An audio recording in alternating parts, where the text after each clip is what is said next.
Hey, what's going on, guys? This is your boy C Will back to you with another video. Man, I'm super excited today. Why? Because it's been a long time coming and we had some changes along the way. But look what we have here. Yep, this box is a little bit different from the last video that you've seen of the EVGA RTX 2070. I actually took it back and I got the RTX EVGA 2080 Ultra XC. Yeah, I went back and got the 2080 model. I had an opportunity to be able to take the 2070 back after having it for a few days, and I got the 2080 model, which is the model that I wanted. The 2070 model is a great card, but I definitely wanted to get a little bit more performance. So we're actually going to get into a full review of this card today. If you haven't had a chance to take a look at my installation unboxing video of the RTX 2070 by EVGA, the Ultra XC, then take a look at that. This particular card here is actually the same model, except it's the same card, same length, the same heat sink and everything. It's pretty much just identical, except that it's the 2080 model, which comes with a little bit more performance, probably anywhere between 20 and 30% more performance. And so definitely thinking about the future and what we're going to take this Alienware system, and let's get into this video. All right, guys, so hey, like I said, we got the EVGA Ultra XC here. This is the RTX 2080 model. Again, I took back the RTX 2070 model. Got this beast of a card here. I have the card already installed in the system, and it installs the same way just as the 2070. So if you haven't had a chance, you could check out that video. But definitely the box actually lifts up from the top here, so that's one of the biggest differences. And of course, this right here is the actual the anti-static bag that came with it. And the only difference that I've seen so far in terms of the packaging, besides the actual boxes letting up and the actual graphics card sticking up out the box like this, so the only difference that I've seen was that this particular model, you know, EVGA, it's funny, they supply the actual DVI HDMI. They supply the DVI to HDMI adapter. So why they did that, I am not 100% sure. So that's the only difference that I've seen inside the box as far as, you know, what came with it. I got this card. So my original card, the 27, I got it from Micro Center. I took that back to Micro Center and got the 2080 model. The difference was about 265 bucks, you know, with taxes and stuff like that. So this card was $819.99, and of course the 2070 card was like $569.99. So took it back, got the difference. Shouts out to Micro Center. They have a great return policy, great store to be able to get you all your computers and products and stuff from. But definitely, man, we are definitely going to get into some of the specs here real quick. And so with this particular card, the number of CUDA cores is 2,944. The boost clock is 1,815 megahertz. It also comes with 8 gigabytes worth of GDDR6 memory. The minimum power supply needed is 650 watt for this card. And of course, you know, we have the EVGA Supernova G3 850 watt power supply. I definitely want to make sure that when I got that 850 watt power supply, that it was more than enough for what was needed, and it is. So we should be good in that department. And yeah, everything else is pretty much the same. We'll take a look at some thermals. We'll also take a look at the 3D Mark benchmarks, Firestrike and Time Spy, and we'll take a look at some Battlefield 5 gameplay at 1440p. So let's get into it. What I want to do is actually I want to show you the Heaven benchmark. We're going to actually go ahead and get the graphics card kind of up and running, and then I could kind of show you some thermals. So let's go ahead and get this running in window mode. So right now it says here DirectX 11, Quality Ultra, Tessellation and Stream, Stereo 3 to disable, multi-monitor disable, anti-aliasing 8X. We have full screen unchecked because we want to run this in window mode. And we're going to run this at the system resolution, which is the 2560 by 1440 Precision X1. And we're not going to be doing any overclocking today. I'm going to actually do overclocking on a separate video. But what I want to show here is the only thing I've changed on here so far is I actually have the power target all the way up. I have it maxed out, and that's just to make sure that I do not bottleneck the actual boost clock on what the card could go up to without overclocking. As you can see, the fan speed right now is at 56%. It's on auto, and that's on for both fans. And so if I actually turn over here, I can actually control the actual fan speed. And I can turn it up to 100% on both fans and hit apply. Even with that full load like it is right now, the sound is actually very low compared to maybe some other cars. If it's running at 100%, you know, you could definitely overhear those fans more so than you can anything else. And with the hardware monitoring info, this is definitely just going to give us some more detailed information. It should give us some temperatures and all that good stuff. Okay, so as you can see right here, this definitely gives us a lot of information about the Alienware system. It tells you about your processor, Intel Core i7-8700. I do not have the K version, if you're wondering. It's just the base model of the i7-8700. It definitely gives you the GPU clock speeds. It tells you the actual hard drives that I have installed. Then over here, it tells you about the integrated graphics card. And then if you change this to GPU 1, it'll tell you about the type of graphics card that I have, the discrete graphics card, which is the 2080XC. And it gives you some more information about what's the GPU clock speed. Right now it's at 1920, which is the same information that's popping up here. That's coming from the MSI Afterburner overlay. The memory clock speed.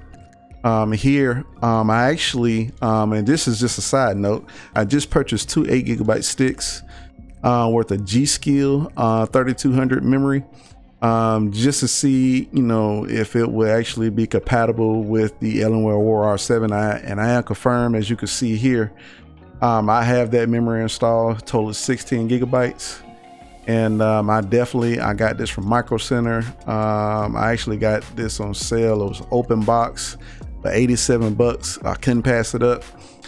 So definitely, I'm definitely thinking about selling the 32 gigabyte kit that I have, which was the Hyper Fury X, and I am going to purchase another 16 gigs, which will be a total of 4 8 gigabyte sticks to give me a total of 32 gigabytes worth of memory, but it'll be at the 3200 megahertz variant. So definitely looking forward to that. As you can see here, this actually shows my memory timings and all that good information.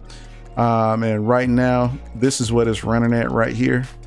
It's because I do have XMP profile set up in the BIOS. It's at 1.35 volts, and yeah, I'm getting 3200 megahertz on the actual memory. And one thing I did, that I saw once before, especially in the forums, it talked about where the motherboard will only support 2933 megahertz, which is a weird number, but I'm confirming right now that the motherboard, and I don't know if this was just a part of a BIOS update, but I am confirming that the system supports 3200 megahertz and it runs at 3200 megahertz on the actual memory. And again, I have the Gskill 3200 megahertz, and this is the actual timings that it's running on: 16, 18, 18, 38. So excited about that. It definitely gives a boost when it comes to certain video games, especially if you're running those games at 1080p. You'll definitely see a boost over the 2666 megahertz. All right, and if you pull this up here, we go to sensors, and this here will actually show you some more detailed information. I'm gonna kind of slide this over. The processor information, the threads, all that good stuff. It gives you some more temperatures of the CPU. It gives you all the way down to the cores. And right now for the CPU, we are right at we're bouncing around between 64 to 70 degrees Celsius, which is fine. Okay, so if you see this here, the Sandisk drive, which is my gaming hard drive, it's at 31 degrees Celsius. The 970 Evo is at 36 degrees Celsius. It says temperature too, 45 degrees Celsius. Not for sure exactly where the two temperatures are coming from, but we'll look at also something else as well. Let's pull up the Dell command center, the Alienware command center. So if we click on Alienware, click on command center, and again, this will also give you some basic information. The CPU sensor says 66 degrees, the hard drive sensor 36 degrees, the PCIe sensor 46 degrees, GPU sensor 61. My thermal controls are on auto for the Alienware command center, so the front fan is working at 24%, the top fan working at 12%, the CPU fan, it says 100%, but that's just because it's liquid cooled, so it's going to always be maxed out. Yeah, so if anybody had concerns about this particular card that has the dual fans and is pushing the air back out into the system, thermals are not an issue. Actually, the side vent that's on the side of the graphics card, most of the hot air comes out of that vent, and of course a lot of the hot air comes out the top of the Alienware Aurora 7 because of the radiator and fan from the liquid cooled CPU. So it works pretty good. I haven't had any issues. I've actually been playing hours worth of gameplay, never had any issues with thermals, even with overclocking. And again, like I said, we'll be doing an overclocking video. Will be a separate video, but definitely haven't ran into any issues when it comes to that. So let me know down in the comments if you have any questions in regards to this, and then we'll actually move on to some Battlefield 5 gameplay. All right, guys, so let's take a look at the Battlefield 5 gameplay, and I'll show you how I got everything set up, and we'll take a look at a couple of different things. So what we'll do is we'll also take a look at 1440p with ray tracing and DLSS on. And if you're not familiar with those terms, definitely research it. It's one of the keys to the actual RTX cards. They come with real-time ray tracing and DLSS to actually go along with it, to be able to give it a little bit more performance, to kind of smooth some things out. There's been a lot of hearsay just about if it's actually worth it. Performance hits with the frames per second and stuff like that. So we'll definitely take a look at that so you can see how that works. And if you ever decide to get your RTX card, you'll know what to expect. But also at the same time, I believe that once they optimize it later on down the line in the future, it's definitely going to be a great thing. So let's go ahead and get into the Battle 5 gameplay. Okay, so we are at 2560 by 1440, 75 hertz, full screen mode. We are on full screen. Let's see, brightness is at 60. The field of view is at 55. ADS field of view is off. Motion blur is at 50%. ADS depth of field effects is on. Everything else we have here is on. Now, if you want to get more frames per second, you can actually, everything that you see here, you can actually turn this off. But we're going to leave it on because I definitely want to have this close to just pretty much kind of being out of the box. We haven't changed anything here. So we got everything that's on. In the advanced section here, DX12, I know it's kind of hard with the overlay, but DX12, let me see if I can turn the overlay off right now. All right, so DX12, I have that enabled, and it actually works. Battlefield 5, it actually works better with DX12 enabled for the system that I have. So I have that on. DXR enable is off. Right now we have Nvidia DLSS off. High dynamic range is on auto. Resolution scale is at 100%. Frame limiter, we have it at 200. Future frame rendering we have on. Vertical sync is off. UI upscaling is on auto. GPU memory restriction is on off. HUD scaling 50%.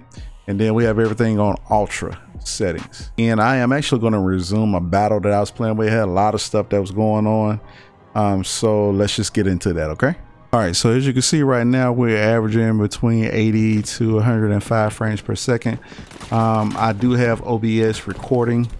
So sometimes that takes, that takes a little hit when it comes to the frames per second, but you could definitely kind of get you an average of what to expect. OBS usually takes about 10 to 15 frames per second off of, depending on your settings and stuff like that. So it just depends. And as you can see, my GPU temp it's at 66 degrees, and CPU is at 73. It bounces around with the liquid cooling. All right, so we have switched over to 1080p, 60 frames per second. Let's just take a look at the gameplay.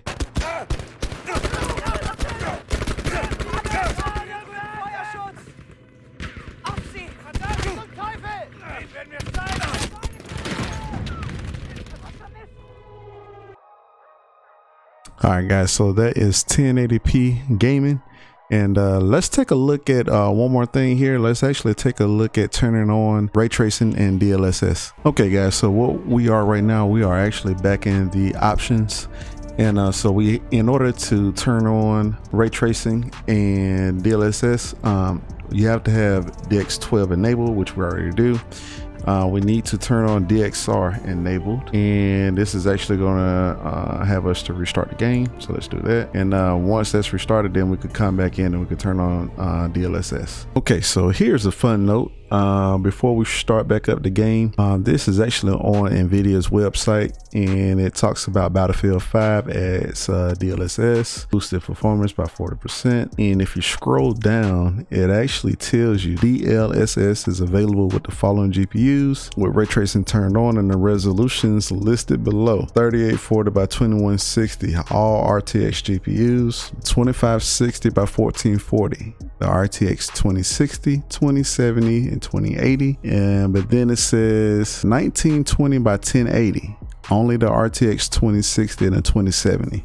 What? So you mean to tell me I can't do ray tracing and DLSS unless I'm on an 80 panel and I have to have a 2060 or 2070? So and it also says now you can play Battlefield 5. Ray tracing gives you, depending on the card that you have, it gives you the actual settings that you need to play it. So if you have RTX 2080, you can play at 1440p, ultra settings, ultra preset, ultra DXR, DLSS on. So let's do that. Okay, so now you see DXR enabled, Nvidia DLSS is on. You have everything on ultra, DXR ray trace reflections quality is on ultra. Go ahead and just take a look at some gameplay here. I'm going to go ahead and turn the overlays back on.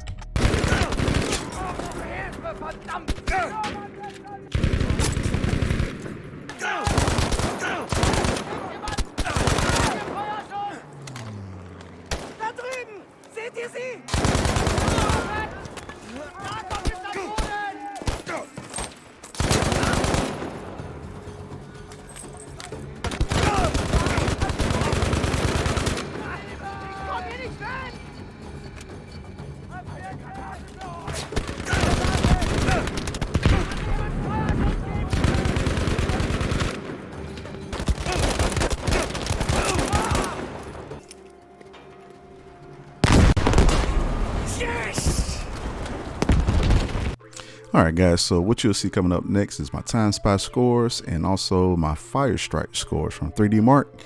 And definitely you could be able to match this up with maybe a comparable system that you may have. And yeah, just let me know what you think down in the comments.